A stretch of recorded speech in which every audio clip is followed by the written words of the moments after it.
سوى والذي قدر فهدى أشهد أن لا إله إلا الله وحده لا شريك له جل وعلا وأشهد أن محمدا عبده ورسوله نبي الهدى صلى الله عليه وعلى آله السادة الشرفاء وأصحاب الكرام النبلاء أهل الصدق والوفاء ثم أما بعد. Jadi kita berhenti pada Syekh pernah marah pada istri. Kenapa marah? Karena sayang. Masya Allah, mumtaz. Sahih, karena sayang.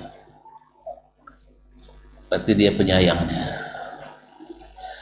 Sebab kalau sudah tidak ada lagi kasih sayang, maka akan terjadi pembiaran. Sah? Nak buat apa buatlah, matilah kau di situ. Tapi kalau masih ada sayang, mesti ada tegah menegah, mesti ada larang melarang. Ada seorang wanita di Amerika pernah mengadukan suaminya ke pengadilan federal. Apa alasannya dia mengadukan suaminya? Sejak kami menikah sampai sekarang, dah bertahun-tahun, berpuluh tahun, tidak pernah mengatakan no. Semua yang saya inginkan, semua yang katakan yes. Tafadhali. Ya, no problem. Please. Tidak ada kata-kata tidak. Saya tidak mau suami yang seperti ini. Harus ada kata tidaknya. Kenapa? Kalau ada kata tidaknya, ada kesempatan berdebat kan? Woi, ibu-ibu tuh senang berdebat. Woi, kalau tidak percaya cobalah. Kalau antum salahkan dia satu kesalahan, siap-siap untuk diungkit 19 kesalahan. Tanya ibu-ibu tuh pasti tuh.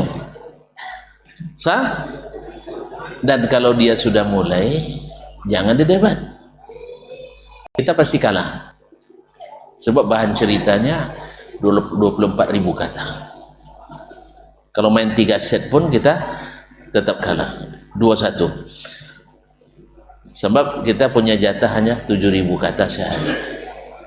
Mereka 24.000. Makanya istri dilawan dengan otot, kalah juga kita.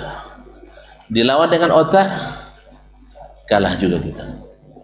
Oleh sebab itu, lawan dengan kasih sayang. Wa ja'ala bainakum mawaddatan wa rahmah. Dijadikan di antara kalian cinta dan kasih sayang. Ma'asyiral kiram dirahmati Allah Subhanahu wa taala. Jadi kembali ke kasih sayang sesama muslim pasti akan lebih terasa di kalangan ahlus sunnah. Tentu lihat sendiri, sepulgar apapun ahlus sunnah menyebutkan kesalahan orang yang bersalah, walaupun Nabi sebenarnya mengajarkan untuk tidak secara terbuka dan vulgar pada umumnya. Nabi sering memperbaiki kesalahan orang dan menyebutkan kenapa ada orang begini dan begitu. Sah? Nabi tidak menyebutkan, hai fulan, kenapa kau begini? Tidak. Jarang terjadi Nabi SAW mengatakan hal seperti itu. Kenapa? Karena yang perlu diperbaiki itu adalah kesalahannya, bukan menyalahkan orang yang bersalah itu. Sebagaimana Nabi SAW tidak suka orang yang berbuat salah antara dia dengan Allah untuk membeberkannya di depan orang lain. Sebagaimana juga dosa sendiri lebih mudah untuk diampuni daripada dosa beramai-ramai. Makanya jangan ngajak orang berdosa. Jangan ngajak orang buat dosa. Sebab kalau sudah beramai-ramai payah taubatnya. Soalim pula kamu. Saya punya kartu asnya. Sah? Sehingga banyak kepala negara dipegang gara-gara ini, disetir gara-gara kartu as tadi, na'udzubillah. Oleh itu kaum muslimin dan muslimat dirahmati Allah. Nah, Nabi alaihi salatu wassalam Tadi seperti yang saya katakan, dalam perbuatannya, dalam perkataannya, dan bahkan dalam takrirnya membuktikan itu. Banyak hadis tentang anjuran, bahkan perintah untuk mencintai dan menyayangi orang-orang atau menyayangi seluruh manusia, bukan hanya orang, bahkan bukan hanya orang Islam, bahkan bukan hanya manusia, kaum muslimin dan muslimat dirahmati Allah, bahkan orang-orang yang memusuhi kita sekalipun. Nabi contohkan bagaimana menyayangi mereka, bagaimana menyayangi mereka. Tuan-tuan masih ingat ketika perang Badar, yang menang siapa? Yang menang siapa? Nabi kan?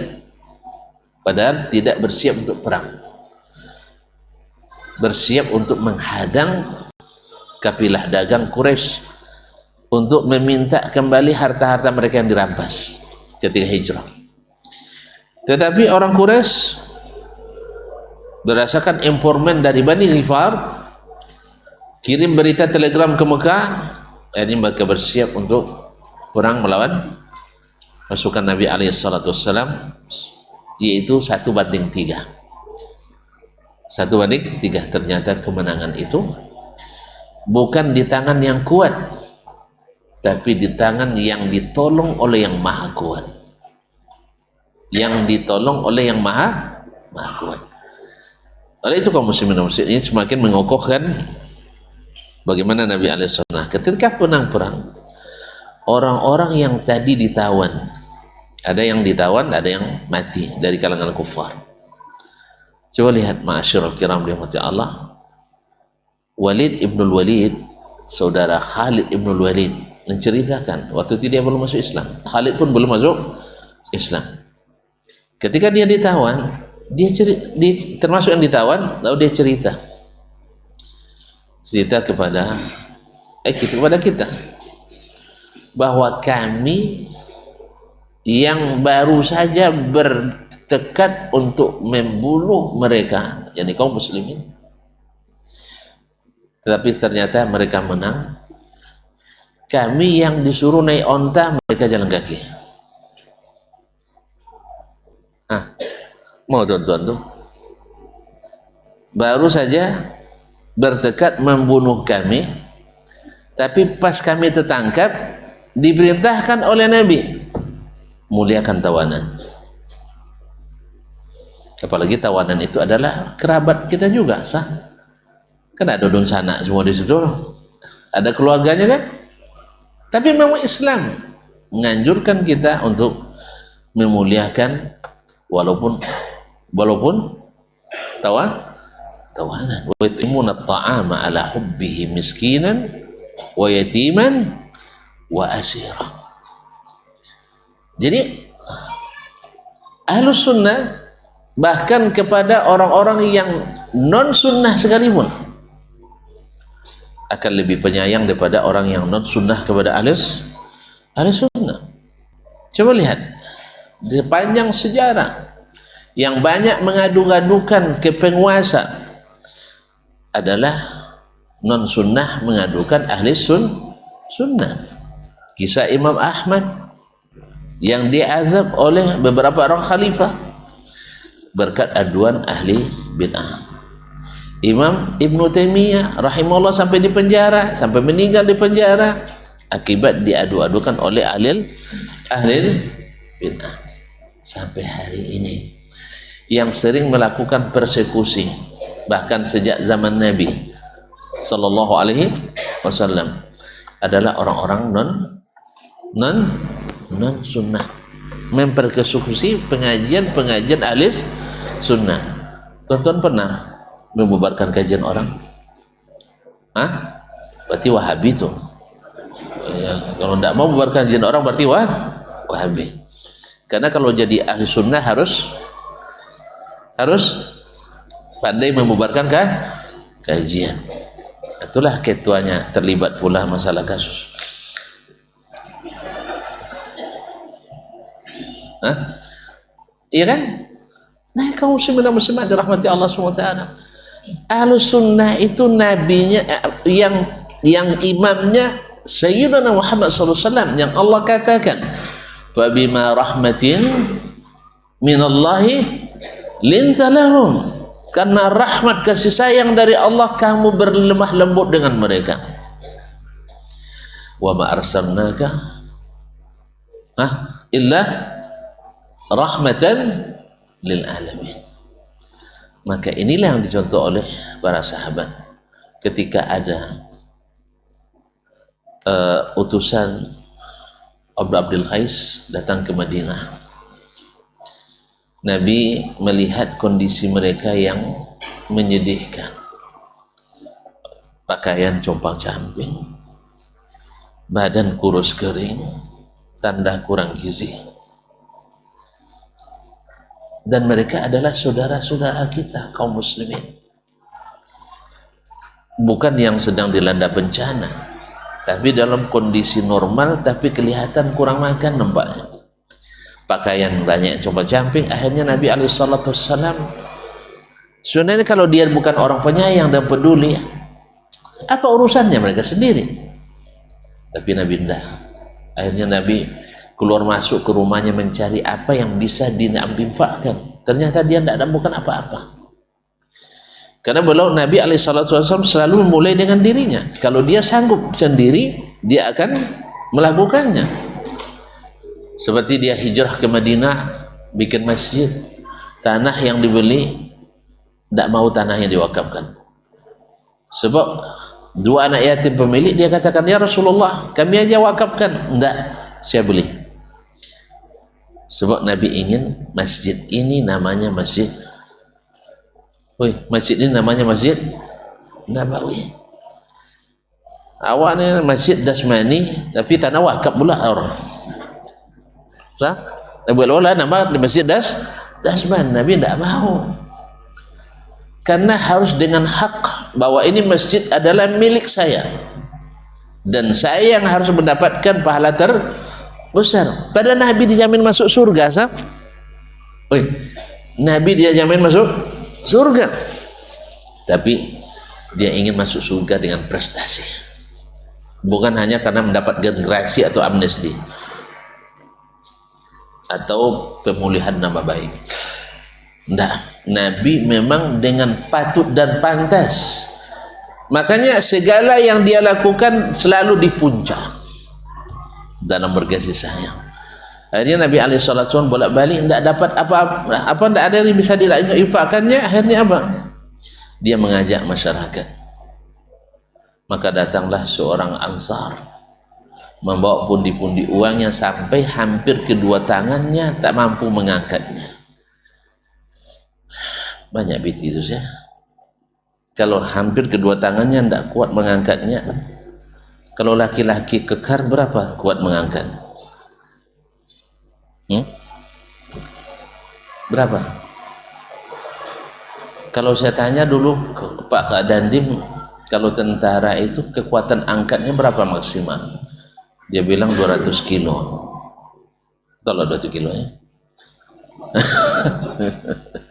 Anggaplah 20 kilo. Kalau 20 kilo, anggaplah 10 kilo saja uang yang dia bawa. Akhirnya diletakkan di tengah-tengah masjid.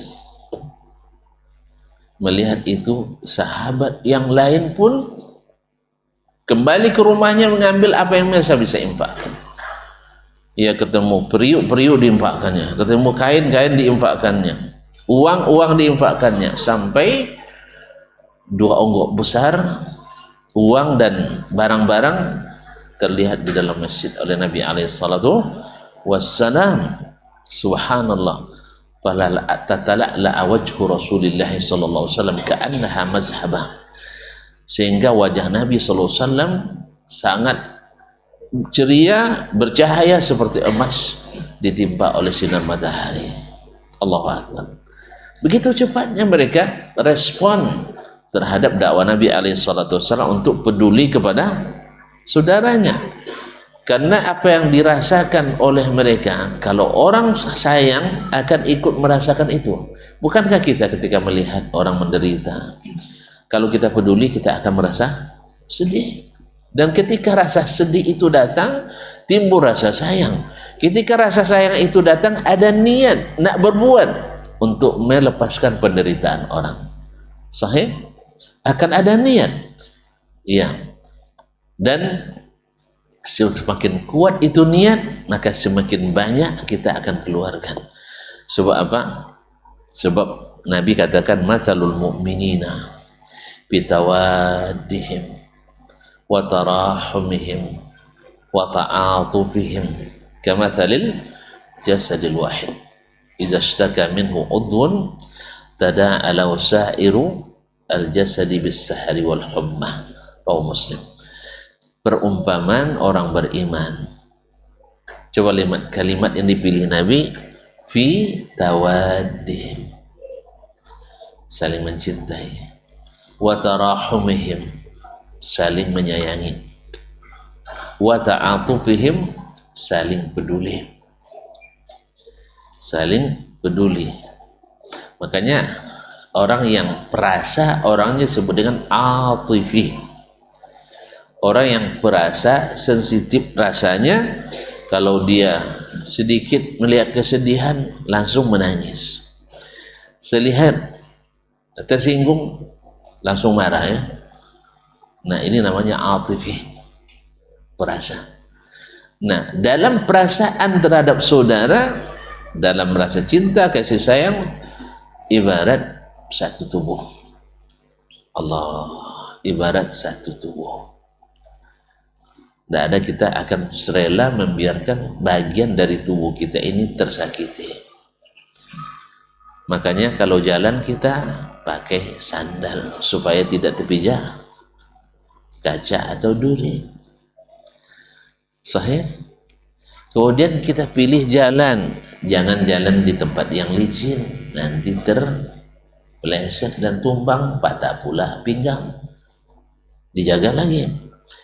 Dan jangan lewat di tempat yang berbau supaya hidung tak tersakiti. Oleh sebab itu setiap masuk WC jangan tinggalkan bau. Ini maaf kadang-kadang orang berhemat dalam WC, boros dalam wudhu. Padahal terbalik itu. Kalau boleh boros di WC lah borosnya. Siram sampai bersih. Tak meninggalkan rupa, tak meninggalkan warna, tak meninggalkan aroma. Ini sudahlah aromanya, auzubillah, apalagi musim jengkol dan petai, sehingga pening orang. Jadi ini tanda peduli. Kalau orang tidak peduli, berarti belum menjadikan Nabi sebagai betul-betul imamnya dalam mengaji. Karena Nabi SAW pantang dalam sunnah-sunnahnya untuk menyakiti. Maka dalam berkasih sayang, dalam saling peduli, dalam saling mencintai adalah seperti satu jasad. Tonton gunting kuku saja, hati-hati ya. Gunting kuku hati-hati enggak? Kenapa? Jangan sampai tersakiti. Kalau makan ikan, hati-hati enggak? Jangan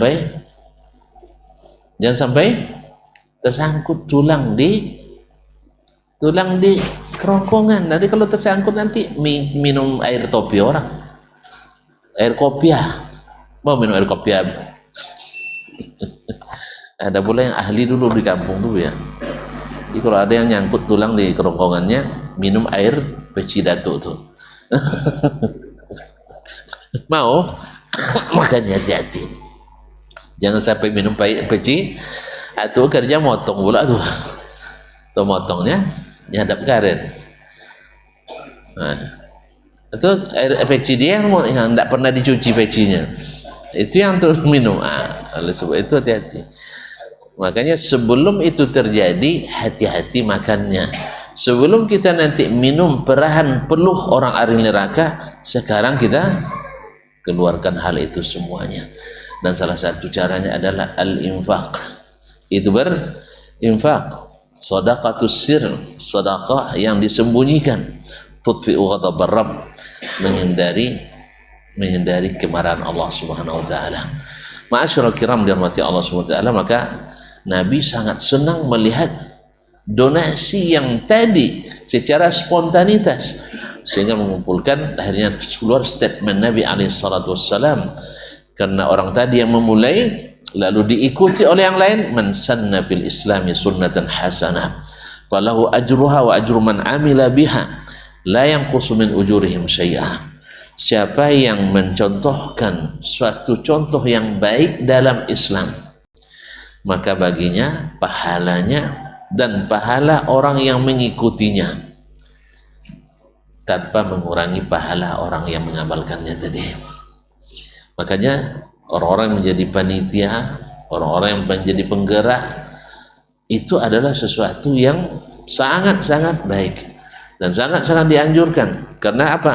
Karena mereka mendapat pahalanya dan pahala orang yang mengikutinya. Ma'asyiral kiram dirahmati Allah Subhanahu wa taala, sesungguhnya kepedulian ahlu sunnah terhadap manusia, bahkan kepada selain manusia, kepada orang-orang Islam terutama, bahkan juga kepada orang non-Muslim. Oleh sebab itu, secara kebangsaan, secara bangsa dan negara, maka bangsa yang semakin menegakkan sunnah di negerinya pasti akan lebih banyak peduli kepada saudara muslimnya dimanapun berada, dibanding mereka yang yang tidak atau kurang konsisten dengan Al-Quran dan sunnah. Kalau menurut tuan-tuan, dari seluruh bangsa yang ada, yang paling terdengar tak pernah berhenti memberikan sumbangsi ke berbagai belahan dunia, negeri mana? Ini Wahabi lagi nampaknya. Hah? Ada buktinya? Banyak. Alhamdulillah, buktinya banyak. Alhamdulillah. Ya, contoh yang susah dipungkiri, mana yang lebih subur Indonesiaku daripada Arab Saudi? Indonesia. Pernah tak tuan-tuan mendengar orang Indonesia yang kaya raya mengirim rambutan gratis ke Arab Saudi? Padahal surplus, banjir, duku, rambutan. Sekali-kali kiriminlah saudara kita itu. Mau mereka dibeli aja, mau bahkan lagi gratis. Mereka tidak subur seperti negeri kita, tapi tak pernah berhenti mengirimi kita kurma gratis. Walaupun tak semua kita dapat, tapi setiap tahun mereka kirimin ke seluruh negeri kurma gratis. Tak pernah dapat. Ustaz, nanti kalau saya dapat kiriman, insya-Allah Masjid Imam Syafi'i saya sisihkan sedikit, insya-Allah. Minimal 1 butir 1 orang. Iyalah, jangan kan 1 karton. Kalau 1 karton lebih enak itu. Nah, kalau saya dapat sebulan ini, nanti Ramadan ini, tolong ingatkan Ustaz Ridho ya. Insya-Allah minimal 1 orang 1 butir. Tapi kalau bisa 1 karton, kenapa tidak? Nah, tapi saya tidak janji, karena saya tidak minta. Kalau dikirim ya dulu ada dikirimin. Tahun lalu ada juga sedikit. Dulu banyak, sampai dikirimin 5 ton tuh atas nama kami dengan Dr. Hidayatullah waktu itu. Habis itu tinggal 50 kilo lagi. Karena apa? Sudah dipotong atas oleh kementerian. Ini kalau sudah masuk menteri terpayung gitu lagi kan. Jadi lebih banyak penyalurannya melalui Kementerian Agama. Oleh sebab itu minta pada mereka, jangan sama saya lagi. Tapi kalau ada nanti insya Allah Ustaz, ya minimal 1 butir 1 orang. Nah, tapi kalau untuk 1 butir pun tidak ada pun nanti kita upayakanlah insya Allah ya. Nah, baiklah kaum muslimin dan muslimat. Ada enggak tuan-tuan, Indonesia produsen kertas terbesar di Asia atau Asia Tenggara. Sahih? Pernah enggak kita baik pribadi maupun pemerintah kirimin orang Arab itu mushaf gratis? Ada? Kayaknya enggak juga ya. Padahal kita yang produksi kertas, mereka nak cetak, beli kertas ke kita. Saya ketika jadi kerjasama dengan Mujamma' Malik Fahad di Madinah, saya lihat made in Indonesia. Saya tengok siapa yang produksi, ternyata RAPP, ternyata Indah Kiat. Saya bilang sama orang itu dengan bangga, ini dari tempat kelahiran saya. Iyalah, ikut bangga juga saya, tentulah. Saya kan Indonesian mubin, saya asli Indo, natural. Kalau kita bangga dengan kita kan natural sekali. Walaupun hubul watan minal iman tidak sahih, tetapi cinta tanah air harus ada dalam diri kita, sah, dan itu tidak dilarang, wajib. Tidak ada pun hukum yang mewajibkannya, tapi wajib cinta pada tanah air. Jangan biarkan orang lain menggogoti kesatuan negeri ini. Jelas? Jadi kaum muslimin dan muslimat dirahmati Allah, cobalah sekali-sekali kirimin mereka mushaf gratis. Mana lebih banyak air di sana pada di sini? Di sini lebih banyak air, sampai kebanjiran kita. Gara-gara kebanyakan harus nyumbang kita. Sah? Semoga Allah mudahkan urusan saudara-saudara kita di Aceh, Tamiang dan selainnya. Ma'asyiral kiram dirahmati Allah. Tapi yang sering kirim air ke kita siapa? Mereka. Jadi mohon maaf, jika di kementerian mereka ada anggaran untuk bantu saudara di seluruh dunia, bukan Indonesia. Tapi ingat ya, daftar pertama Indonesia. Masya Allah, padahal mereka tahu Indonesia antiwa. Tahu mereka. Sampai-sampai dubesnya bilang sama saya, kayaknya cintanya bertepuk sebelah tangan. Tapi dia bilang, dibelah dada kami orang Saudi, lalu dilihat daftar cinta di situ, akan ditemukan di atas sekali nama Indonesia. Engkaulah yang paling lekat di hatiku. Tetapi nampaknya cinta kami bertepuk sebelah tangan. Ketika bantuan disalurkan 1,2 triliun ke waktu tsunami 2004 ya, hanya 1,2 triliun. Australia 2 miliar nuntut dia kan, disebut-sebut ini 1,2 triliun. Mereka bukan tidak tahu ulama Aceh mengafirkan orang Wahabi, tapi ini mereka paham bahwa saudara-saudara kami mungkin tidak paham dengan kami, atau karena syubhat para ulama su' yang senantiasa menghembuskan hal-hal yang tidak baik tentang kami. Kami harus peduli ya, selama tidak dilarang menyumbang, karena bencana tidak bencana nasional kan. Selama tak dilarang menyumbang, kami tetap menyumbang ya, dikirimin bantuan terus. Walau mereka tahu, walaupun cinta kami bertepuk sebelah tangan, sakitnya tuh di sana, bukan di sini. Tapi entah apalah, karena memang sudah terpatri dalam sunnah Nabi, karena undang-undang dasar negaranya ada Al-Quran dan sunnah. Maka Al-Quran sunnah mewasiatkan kita untuk peduli dengan saudara dimanapun berada.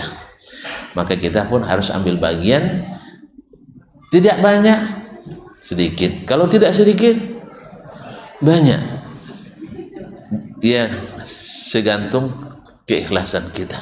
Jangan seikhlasnya, tapi betul-betul diikhlaskan ya, betul-betul diikhlaskan. Kalau seikhlasnya pasti sedikit, tapi kalau betul-betul ikhlas mesti banyak. Tapi tidak sanggup banyak pun, asal ikhlas, Allah akan lipat gandakan. Mudah-mudahan Allah SWT berikan kita selalu pegang teguh sunnah Nabi SAW, karena terbukti yang selamat itu yang menegakkan sunnah. Yang cinta kepada hamba-hamba Allah itu adalah yang menegakkan sunnah. Yang dekat dengan Nabi adalah yang menegakkan sunnah. Yang penyayang itu adalah yang menegakkan sunnah. Tadi sudah urut di awal, yang paling sayang Nabi alaihissalatu wassalam. Setelah itu yang paling nyunnah yaitu Abu Bakar. Setelahnya adalah Umar dan setelahnya Utsman. Kalau kita bentangkan bagaimana mereka peduli kepada masyarakat, bagaimana Utsman membeli telaga, hanya telaga dengan 35.000. Mak, telaga ada harga 35.000. Ayo kita hitung dulu ya. Kita hitung. 35.000 dirham. Satu dirham berapa? Tidak ada yang tahu ya. Anggap ajalah 50.000. 35.000 dirham kali 50.000. 50.000. Hanya 1.750.000.000. Ada sumur yang semahal ini? Ada yang semahal ini? Pernah dengar tonton ada sumur harganya 1.700.000.000? Ada di Madinah. Ada di Madinah. Kenapa jadi mahal? Karena yang jual tidak ikut sunnah. Yahudi. Ya, Yahudi yang sukanya menyiksa orang.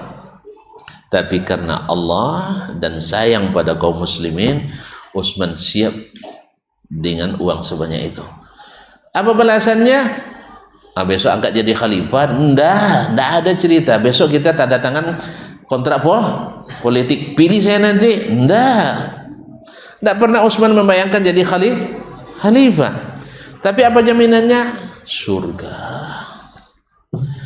Karena kalau politik sayang-sayang sementara, besok dah jadi kawan satu tim pun sah.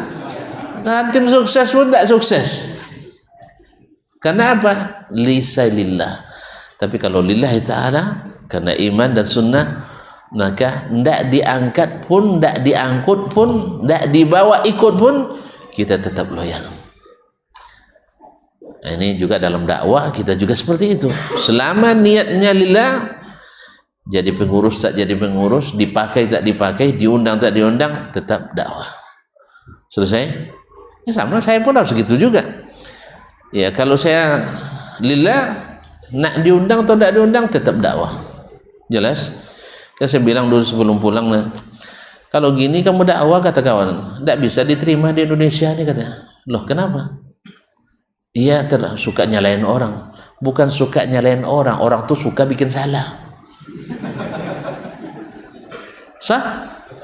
Suka bikin salah. Kemudian tidak sembunyi-sembunyi. Iya, dia buat salah di depan kita. Itu tidak boleh disalahkan, Bang. Abang?